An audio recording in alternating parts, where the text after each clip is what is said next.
Physics class. Today we will discuss about the important topic of mixed grouping of cell. तो चलिए आज आपकी class में बहुत ही इंटरेस्टिंग टॉपिक होने वाला है. This is the mixed grouping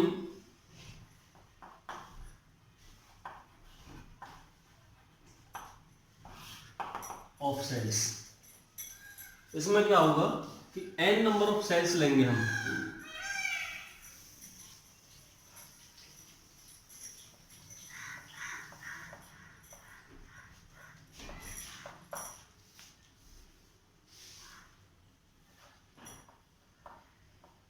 इस तरीके से बहुत सारे सेल्स ले लिए हमने. इस तरह से जोड़ते चलेंगे इन सेलों को.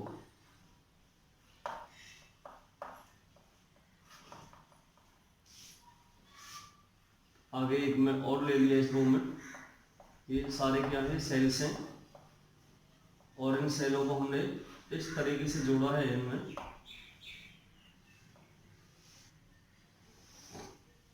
आगे इसी तरह से और जोड़ेंगे सेल्स, फिर और जोड़ेंगे सेल्स, और लास्ट वाली में मैंने ये सेल और ले ली इस तरह से.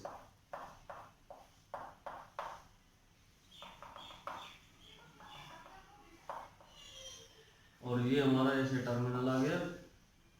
ये हमने क्या मान लिया बच्चा, यहां मान लिया हमने कोई एक्सटर्नल रेजिस्टेंस.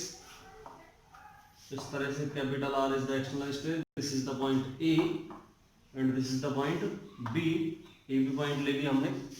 अब देखिए ये हमारे आइडेंटिकल सेल हैं. आइडेंटिकल का मतलब ईएमएफ भी उनका इक्वल रहेगा और इंटरनल रेजिस्टेंस भी उनका इक्वल रहेगा. इस सेल का ईएमएफ ई, इसका भी ई, इसका भी ई, इसका भी ई, यानी कि सभी सेल्स का जो ईएमएफ है वो बच्चा कितना है, कैपिटल ई. इसी तरह से सभी का जो इंटरनल रेजिस्टेंस है वो small r, small r, small r, small r. सभी का इंटरनल रेजिस्टेंस कितना है बच्चा, small r be the internal resistance of the each cell. अब मैंने इस तरह से माने कि पहला, दूसरा, तीसरा और कहां तक है ये n नंबर ऑफ सेल्स. ये n तो क्या होगी, इसमें रोज होगी. कितनी होगी, रो. n इसमें हमारी रो है और m क्या है बच्चा इसमें इस तरह से कॉलम. m कॉलम है और n रोज है. पहली रो में n सेल है, दूसरी रो में n सेल है, तीसरी में n, चौथी में n, और कितने हैं ये रो हमारे, कितने m कॉलम है इस तरह से. तो एक चीज सोचो, यदि पहली रो में 12 हो और 12 हमारे क्या हो, कॉलम हो, तो total number of cell 12 into 12 कितने हो जाएंगे, 144. इसी तरह से टोटल नंबर ऑफ सेल्स यहां पर कितने होंगे, total number of cells equal to nm रहेंगे बच्चा. कितने रहेंगे, nm, क्योंकि n क्या हमारी रोज है और m क्या हमारे कॉलम. तो total number of cell multiply होने के बाद nm आएंगे यहां से. हमारे आइडेंटिकल सेल लिए हमने, सभी का ईएमएफ ई है, स्मॉल आर क्या है उनका internal resistance, connected between point A and B across a load resistance capital R और द एक्सटर्नल रेजिस्टेंस आर. जैसे यहां से पी को क्लोज किया जाएगा तो बच्चा इस तरह से करंट निकलेगा सभी से, क्योंकि हम जानते हैं पॉजिटिव टर्मिनल से करंट निकलता है. पॉजिटिव इसका बड़े वाला है और छोटे वाला क्या नेगेटिव टर्मिनल को इंडिकेट कर रहा है. तो यहां से जो टोटल करंट आएगा वो कितना आ जाएगा, आई आएगा, और आई इस तरह से सर्किट में फ्लो करेगा. इस तरह से हमारा सर्किट क्या होगा, कंप्लीट होगा. सबसे पहले हम बात करते हैं कि पहली रो में टोटल ईएमएफ कितना होगा. जब भी हम कभी सेल्स को सीरीज में जोड़ते हैं तो सीरीज में जोड़ने पर बच्चा ईएमएफ उसका डायरेक्टली ऐड होता चला जाता है. आप देखते हैं कि सीरीज कॉम्बिनेशन में जो पोटेंशियल है वो डिवाइड होता है V1 plus V2 plus V3 plus V4 plus Vn जितना भी है, और सभी का E है तो E plus E plus E plus E, और कहां तक, n तक, तो n ही हो जाएगा इसका. तो क्या लिखेंगे हम, total EMF of one row, मतलब एक रो का ईएमएफ, या मैं कह सकता हूं total EMF of n cells, n number of cells. जब l सेल्स है किसमें, in series, in series. Series के अंदर कितना होगा बच्चा, n e होगा. कितना होगा हमारा, n e. क्योंकि पहला ई, दूसरा ई, तीसरा ई कहां तक जोड़ेंगे, एन तक, तो एन ई हो जाएगा। इसी तरह से now n rows are connected in parallel. अब इनको कहां कनेक्ट किया हुआ है, पैरेलल में कनेक्ट किया हुआ है। Then total EMF of all the cells. अब पूरे सर्किट में जितने भी सेल है, देखो इसका कितना हो गया हमारा, पहली वाले का हो गया एन ई, दूसरी वाली का कितना हो गया एन ई, तीसरी वाली का कितना हो गया एन ई, चौथी वाली का ऐसे ही, लास्ट वाली का कितना हो गया एन ई। अब ईच रो का आपका कितना बनता चला गया, ये एन ई बनता चला गया, क्या EMF.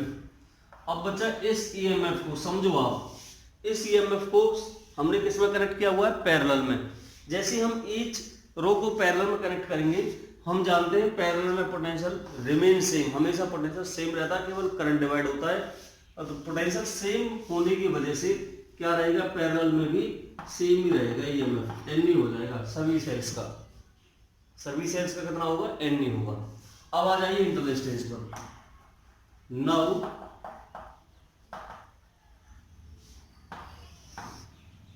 internal resistance of n number of cells in series। बिल्कुल वही बात करनी है हमें, पहले सेल का आर, दूसरे का आर, तीसरे का आर, चौथे का आर, और किसमें, केवल एक रो के लिए निकाल रहे हैं हम n नंबर ऑफ सेल्स का सीरीज में। तो सीरीज में हम जानते हैं बच्चा, जो रेजिस्टेंस है वो ऐड होता है, डायरेक्टली ऐड होता है, r plus r plus r plus r कहां तक, एन तक। तो कितना हो जाएगा बच्चा, एन आर हो जाएगा। कितना हो जाएगा, एन आर ओम। ये ओम का साइन है, एन आर ओम हो गया एक रो का। अब इस रो का एन आर हो गया, इस रो का एन आर, इस रो का एन आर, और लास्ट तक एन आर, सभी किसमें जुड़ेंगे, देन पैरेलल में।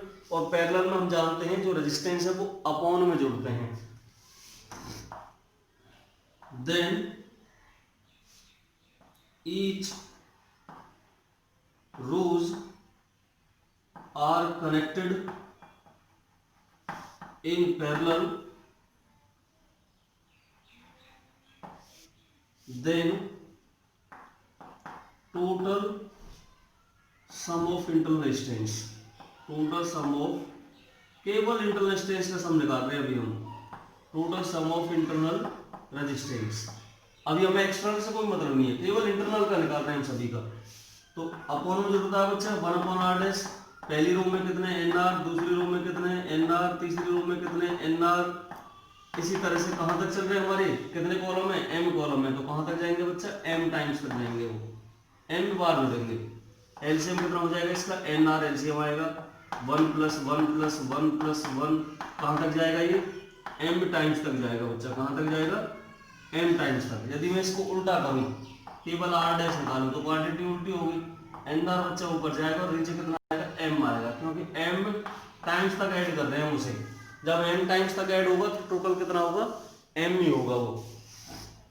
स्मॉल ये जो आर डैश आया है वो हमारा total internal resistance of the circuit, पूरे सर्किट में जितने भी इंटरनल रेजिस्टेंस सेल जुड़े हुए हैं सभी का इंटरनल रेजिस्टेंस का सम आया हुआ है।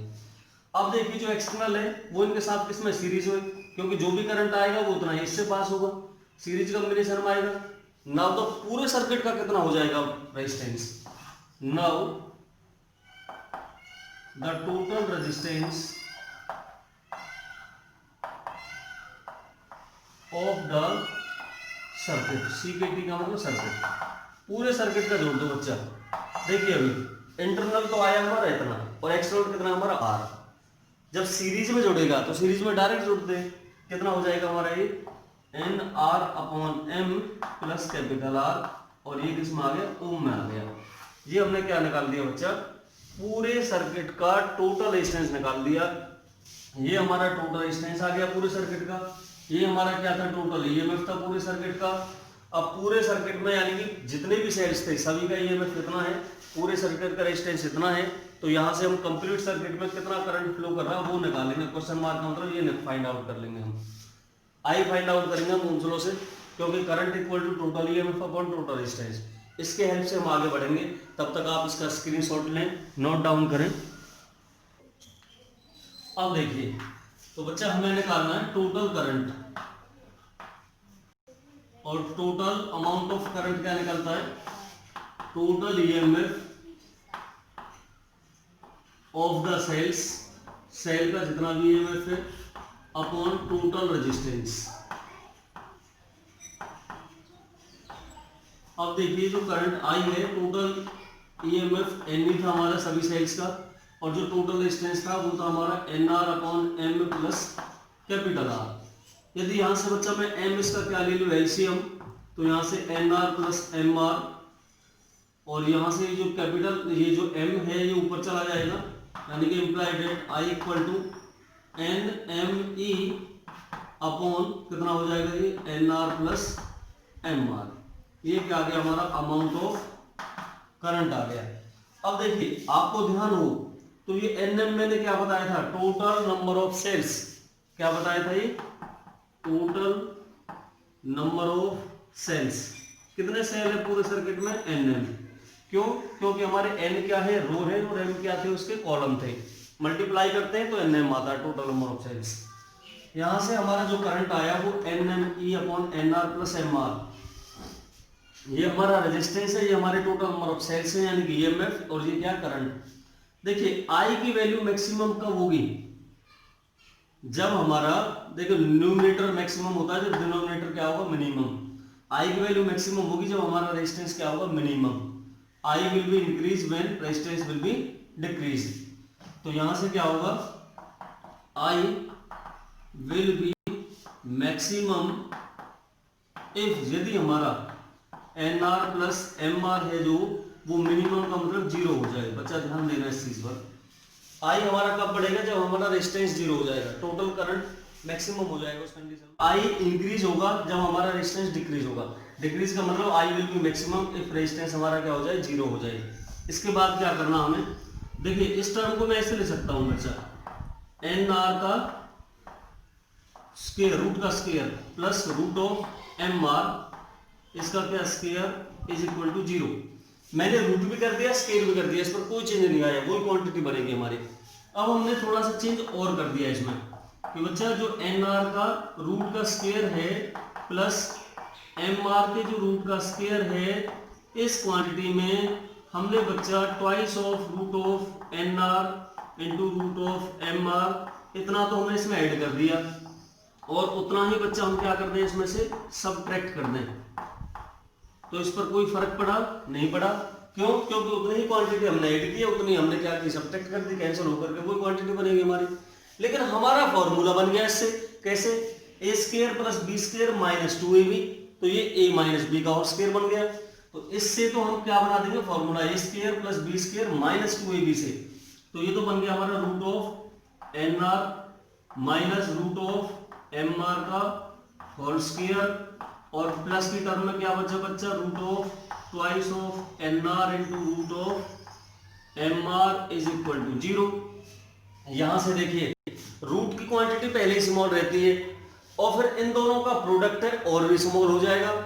तो इन प्रोडक्ट का जो क्वांटिटी आएगी वो वेरी स्मॉल आएगी, इस वजह से हम इसको क्या कर देंगे, नेग्लेक्ट। ये क्वांटिटी हमारी नेग्लेक्ट हो जाएगी बच्चा, वेरी स्मॉल क्वांटिटी की वजह से। तो हमारा क्या आया, root of N R minus root of M R का होल स्क्वायर बराबर जीरो। मैं यहां लिख देता हूं, root of N R minus root of M R का whole square is equal to zero. Square को इधर ले जाएंगे, जीरो हो जाएगा। इसका मतलब रूट ऑफ एन आर, इस टर्म को मैं इधर ले जा रहा हूं इक्वल टू से, तो प्लस की हो जाएगी, root of M r, root से रूट कैंसिल। इसका मतलब यदि मैं कैपिटल आर निकालूं तो यहां से एन आर अपॉन एम। एक चीज हमारी यहां से क्लियर होगी कि जो एक्सटर्नल रेजिस्टेंस होगा अकेला इस सर्किट में, वो इक्वल रहेगा sum of the internal resistance of all the cells. External resistance of the circuit is equal to sum of the internal resistance of all the sales.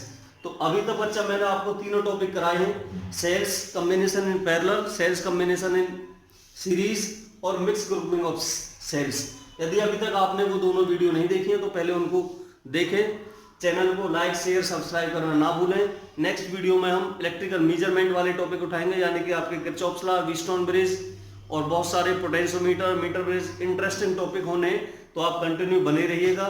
इसका ज़्यादा से ज़्यादा आप बेनिफिट लें, अपने टॉपिक को अच्छे स्ट्रॉन्ग करें, नॉलेज को स्ट्रॉन्ग करें, कॉपी पर